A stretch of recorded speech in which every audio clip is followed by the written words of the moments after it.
Halo teman-teman, selamat datang di video pembelajaran ini. Hari ini saya akan membahas materi tentang opini. Assalamualaikum warahmatullahi wabarakatuh. Bertemu lagi dengan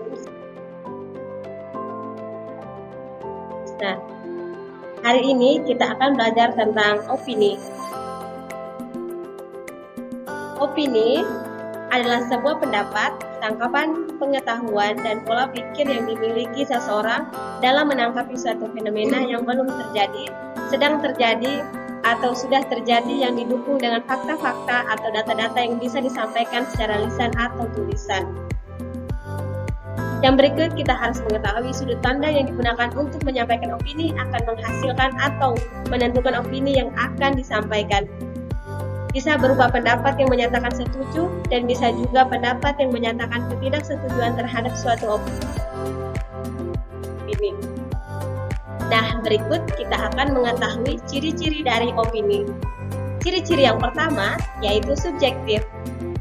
Opini mempunyai sifat yang bersifat objektif karena hanya berpihak pada satu pihak saja. Dengan kata lain, opini hanya menguntungkan satu pihak saja. Ciri-ciri opini yang berikut ialah cenderung mengarah kepada pendapat pribadi. Nah, ciri-ciri opini ini dia lebih mengarah kepada pendapat seorang ini biasanya dilatar belakangi oleh pengalaman-pengalaman yang pernah dialami dan dilatar belakangi dengan pengetahuan yang dimiliki oleh seseorang. Karena itu kita bisa melihat dan mengetahui siapa yang menyampaikan opini, apakah seorang ahli di bidangnya, akademisi, dan lain-lain. Ciri-ciri opini yang berikut ialah hanya menjelaskan hal tertentu dan kebenarannya yang belum pasti. Nah, berbicara tentang opini, biasanya informasi dalamnya hanya menjelaskan hal-hal tertentu saja. Hal-hal yang dimaksud bisa berupa suatu fenomena atau objek pada umumnya. Dibuatnya suatu opini disebabkan karena adanya tren yang sedang terjadi. Sederhananya, dalam suatu objek atau fenomena akan ada banyak orang yang menjelaskan dan memberikan pendapat. Nah, yang berikut kita akan pelajari tentang ciri-ciri kalimat opini. Ciri-ciri kalimat opini yang pertama ialah kalimat-kalimat opini lebih seringnya berasal dari pendapat pribadi. Yang kedua, lebih sering menggunakan kata saya, karena hampir semua isinya berdasarkan pendapat. Opini lebih sering menggunakan kalimat-kalimat deduktif. Yang keempat, pada umumnya opini berasal tentang pendapat pribadi dan ajakan, sehingga kita akan sering menemukan kalimat argumentatif dan persuasif.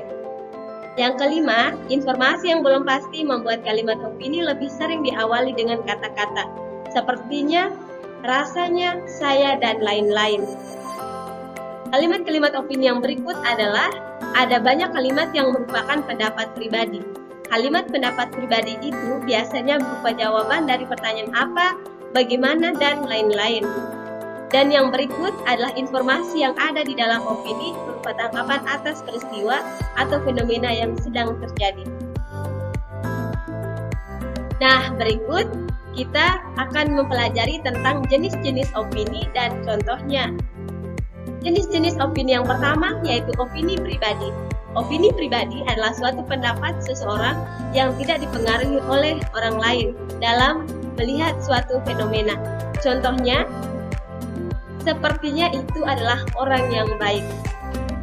Nah, jenis-jenis opini yang kedua ialah opini kelompok. Opini kelompok adalah suatu pendapat atau tangkapan yang berasal dari suatu kelompok ketika melihat suatu peristiwa yang sedang terjadi. Opini merupakan salah satu pendapat sekelompok orang mengenai masalah sosial yang menyangkut kepentingan orang banyak. Contohnya yaitu keharusan Pancasila dijadikan asas tunggal bagi organisasi kemasyarakatan. Maka di antara kelompok itu ada yang pro dan ada yang kontra. Baik, kita akan lanjut ke jenis-jenis opini. Yang ketiga ialah opini publik. Opini publik adalah sebuah pendapat dalam menanggapi suatu peristiwa yang muncul dari seorang setelah berbincang dengan orang lain, atau pendapat umum yang menunjukkan sikap-sikap sekelompok orang terhadap suatu permasalahan. Yang berikut adalah opini umum. Opini umum adalah sebuah pendapat atau tangkapan yang dimengerti oleh banyak orang dan sudah berlaku. Contohnya, pada kasus Prabowo, harta yang banyak, kacau seperti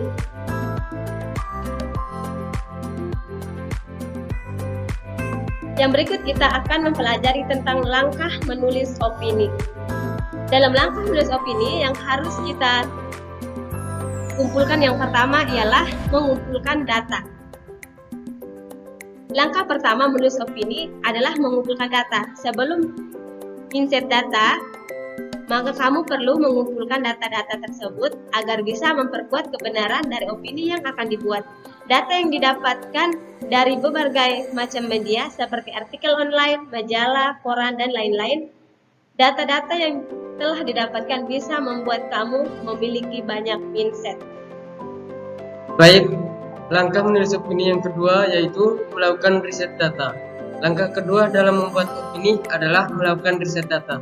Langkah ini sangat penting karena dengan meriset data, maka opini yang akan dibuat terdapat fakta atau informasi yang kebenarannya sudah pasti. Selain itu, meriset data akan memudahkan kamu untuk menentukan arah opini yang akan dibuat dan menentukan tema untuk menulis opini. Yang ketiga, menentukan argumen yang kuat. Setelah mengumpulkan data dan meriset data, maka masuk ke langkah ketiga, yaitu argumen yang kuat seperti yang sudah dibahas sebelum. Jika opini merupakan pendapat pribadi dalam menanggapi suatu fenomena.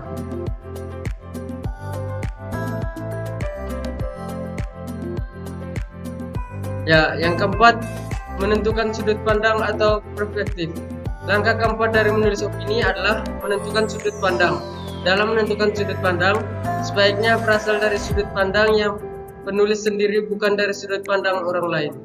Hal ini perlu dilakukan karena opini yang sudah jadi akan terlihat lebih berkarakter atau tulisan yang dihasilkan sesuai dengan karakter penulis. Jadi kamu perlu mengenal karakter diri sendiri terlebih dahulu. Baik, yang kelima yaitu mulai menulis opini. Setelah melakukan 4 langkah tadi, maka langkah kelima adalah menulis opini. Langkah ini bisa dibilang sangat penting karena 4 langkah sebelumnya akan sia-sia jika tidak melakukan langkah kelima. Sederhananya, tulisan opini tidak akan jadi sebuah karya jika tidak segera ditulis. Oleh sebab itu, jangan mudah-mudah untuk menulis. Semakin sering menulis opini, maka kamu akan terbiasa untuk menulis sebuah opini. Yang keenam, tulisan opini dicek kembali. Langkah terakhir dari menulis opini adalah tulisan opini dicek kembali. Mengapa harus dicek kembali? Agar lebih yakin dengan tulisan opini yang telah dibuat. Selain itu, kamu juga bisa mengetahui apakah ada kesalahan menulis kata atau kalimat. Dengan pengecekan ini, maka hasil tulisan opini akan terlihat lebih rapi dan baik.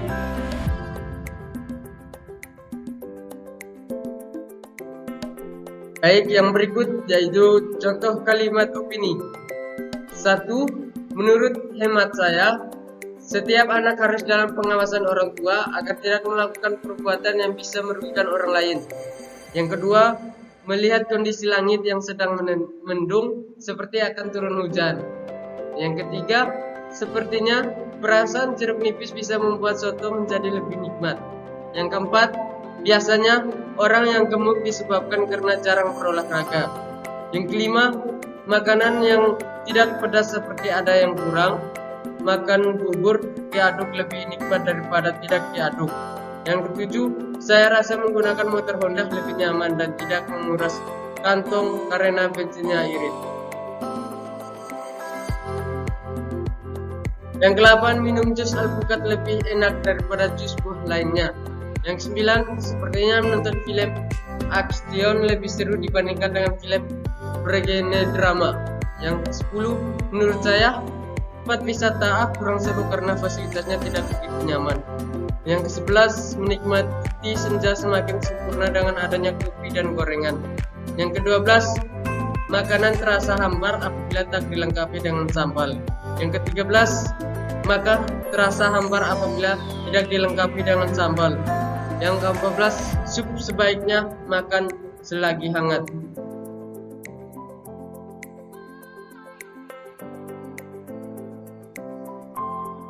Sekian untuk materi hari ini. Semoga dapat dimengerti ya. Sampai berjumpa lagi. Wassalamualaikum warahmatullahi wabarakatuh.